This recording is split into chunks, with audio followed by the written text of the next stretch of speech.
Hello, my lovely YouTubers. So, in this video, we are going to attempt to repot this Cattleya here. This is my big girl here, Cattleya Astraea Ginny, and I have a really awesome blooming video for you guys. If you haven't seen that already, I will link to it below in the description section because this really is an amazing plant. I mean, look how many pseudobulbs there are, and they're all nice and flat. I wish I could get rid of these skin thingies. I've tried scrubbing them with water and soap and a toothbrush, and they just don't want to come off. So, anyways, while I was doing that yesterday, you can probably see where I was taking those little skin things off. I was looking at the medium and I was looking at the plant, and with your bifoliate Cattleyas, and when I say bifoliate, that just means that it has two leaves instead of a unifoliate Cattleya that has one leaf. Bifoliate Cattleyas are pretty particular about when they want to be repotted, and you want to wait until the new growth appears, and particularly new roots appear as well, just to be on the safe side. Bifoliates are fussy in that if you repot them any other time, they may refuse to bloom, they may sulk, and it could eventually lead to their death. I've seen cases where people repotted at the wrong time and the plant just gave up and died. So that's an extreme case. It doesn't usually happen, but that's why it's best to be on the safe side and wait until they start their active growth.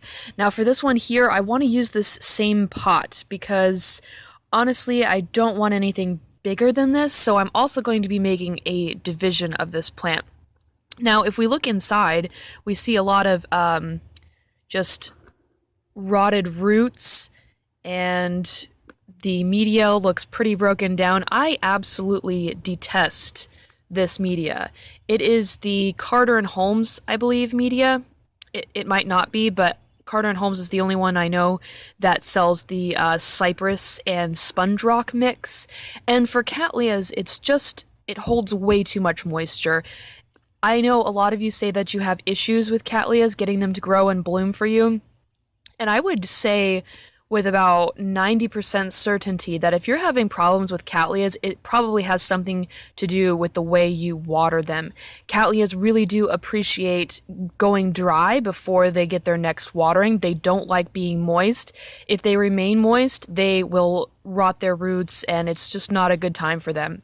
Now, the way in which I know sort of which Cattleyas need more water than others, because there are Cattleyas that appreciate more water than other Cattleyas, I like to look at the pseudobulbs. If you have a Cattleya that has really thick pseudobulbs, it probably doesn't like to be watered very often and can go longer periods of time without water. If you have a seedling Cattleya, for example, those have really small pseudobulbs, so they're going to need to remain moist for longer periods of time than, say, something like this that has huge pseudobulbs. It has a ton of pseudobulbs. This one doesn't like to be so wet, and it's been very difficult for me because it's been raining a lot here. There's some moss growing right there. You can tell how much it's been raining. And this mix is just terrible, terrible, terrible. I think it would be a good mix for somebody that lives in a drier climate, but for me, I hate everything about the cypress and sponge rock mix. Okay, so I'm looking at this and I keep thinking, okay, where do I squeeze the pot with my hand? I don't know how long I'm gonna get this thing out of here. Okay, hold on a second. Okay, so 10 minutes later, and the only thing that I've done is remove the stake and the twisty ties. I never, ever, ever reuse stakes. Once you have used a stake, discard it. It's just sanitary practice. So yeah, that's as far as we've gotten so far. We removed the stake and we removed the twisty ties. Yeah, this is gonna be a beast. Okay, just had to go and get my tripod because I don't think holding the camera and repotting this is really gonna be the best situation. I don't know. Do I just turn it on its side? It's also like grown on the side of the pot, so okay. We're just gonna we're gonna we're gonna do something. I don't know what to do. This is the biggest thing ever. Maybe like pull it out a piece at a time? Would that be a long video if I just... Okay. Oh my gosh.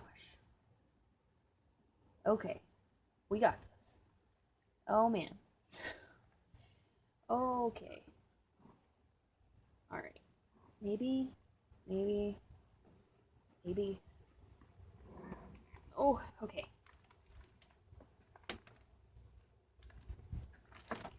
Okay. Maybe squeeze it with my legs? I don't know. Oh. Okay. I got this. Okay. Oh, wow. Oh. Ugh. Alright. Come on out, you. Oh my god. Oh. Oh, look at that. Look at that. Oh man. Okay. Alright, I got you. Oh. There's like no media left. This thing has eaten all of the media. Look at all of those roots, guys. Oh my gosh. This thing is healthy. I thought it was going to be a lot of rotted roots. Okay. Now what? I can't leave it. It'll fall over. Okay. I'm going to have to pause this and come back. Okay, I think I have gotten as much of the media off of the roots as I possibly can. What I did was I just took it over to where the faucet is for my outdoor hose and ran it and then, wiggled my fingers through the roots. But look at this root system. Oh my goodness. It is so extensive, and all of these are surprisingly alive. Most of them, anyways, are surprisingly alive. So these are what healthy Cattleya roots look like. And it's just, you guys can see. There is still some media left on the roots, but honestly, I don't want to disturb it much more than I already have. It's a process. You just have to wiggle your fingers around and dig through the media. Repotting is not something that's so quick, especially with something of this size. So you do want to take your time and go through and make sure that the roots are, healthy. And if you have to cut any off, that sort of thing. Like this, you can tell the difference between a live root and one that's rotted. This one right here. So the one on the left is alive, and then this one here, you can feel it too. It's mushy, it's brown, so that's something that I would cut off. But for the most part, these guys are super, super healthy. Okay, so here's the new medium that I'm going to be using. I think it's just way cheaper and easier to repot using a lava rock. Now, because these rocks have a lot of surface area because of the porousness, they retain a lot of moisture. So even though you're using something that is so airy like, lava rock, the porousness allows for extra moisture to be retained, and so it's a really good medium for Cattleyas. And I've also added a little bit of Osmocote in there. I don't know if that's going to work or not. I've never used Osmocote in such an open medium like lava rock, but we'll see what happens. It seems to be sticking a little bit to the holes there. So when dividing a Cattleya, this is the best time to divide, is when you are repotting it. Now here's just another cool thing to notice. You can tell which roots are out of the pot and which ones were in the pot. If you can see, these ones right here are green, and the ones that were inside the pot are the brown. So you can tell which ones were photosynthesizing and which ones were not. Okay, now since I am going to also divide this Cattleya, you can tell where the last division was made, right here where the rhizome is cut, and I am going to make a division close to that. I'm going to make one with at least 3 pseudobulbs, but it is going to have the growing leads as well, so I think it's going to have 2 growing leads. And I have 1, 2, 3, 4, so it really can't be helped, but I'm going to make one with 4 leads instead. So I'm going to make the cut right here because there's really no other way to ensure that I have at least 3 pseudobulbs. Okay, so I have my pruning shears. Just going to sterilize them really quick. This is just isopropyl alcohol. All right, here we go.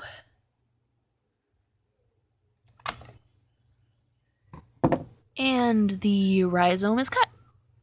So now I'm just going to pull it apart from the rest of the plant. Alrighty, so you can see where I cut through the rhizome right there, and here is our newly cut division. So it does have its own root structure, and it will have growing leads. So there is our 4 pseudobulb division. Okay guys, so I didn't have footage of me putting the Cattleya into the pot, but it's very, very simple. You just put some rocks, maybe like an inch, depending on the root system, an inch or so at the bottom, and then I put in some Osmocote, and then I put in the Cattleya, and then I just filled in the spaces with this lava rock. It will make it heavier to lug around, but I think in the long run it'll be better for this Cattleya so that it doesn't get, you know, mushy roots. It can dry out thoroughly between waterings. Now, when I put the Cattleya in the pot, I noticed that even I had a little bit of space here that I could have shoved up against the pot, so I did that a little bit wonky, and I think that's because when I tried to put it up against the pot, it crushed this new growth here, which I'm very, very sad about, but you know, these things happen. I still do have other growths here and here, so this Cattleya should be able to recover, but that's why I wasn't able to put it up against the side of the pot like I wanted to, because I had to worry about these growths here. I could have put the Cattleya higher in the pot, but again, it's just personal preference, and you learn as you go. So she is all repotted now, and I just have to find a suitable pot for the division. And you can see what kind of a mess repotting makes. I've got toothbrushes and potting media, just a whole mess out here. Now, because she is going to be recovering from being repotted, normally I have her with my cymbidiums. I have a cymbidium there, and then I have my giant cymbidium here. Normally I keep her out here with the Dendrobium nobile and the cymbidium in full sun, but because she's going to be recovering from an extensive amount of root manhandling, I'm actually going to put her in the shade for a few weeks just to help her recuperate. Alrighty guys, here is her new home in the shade, along with some of my other succulents that prefer non-direct sunlight. So she will be here for a few weeks. She looks considerably smaller, and I only divided off 4 pseudobulbs.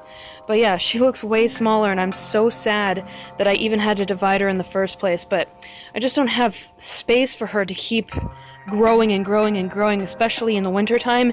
It becomes a real hassle to water her because I don't have a greenhouse. I'm hoping once I get my greenhouse, she can just have free range, and I'll buy her a large wooden slat basket and she can just have her way. But for now, I did have to divide off something to make her smaller, and hopefully her new growths will not be too upset at me, and, you know, she will thrive all this summer.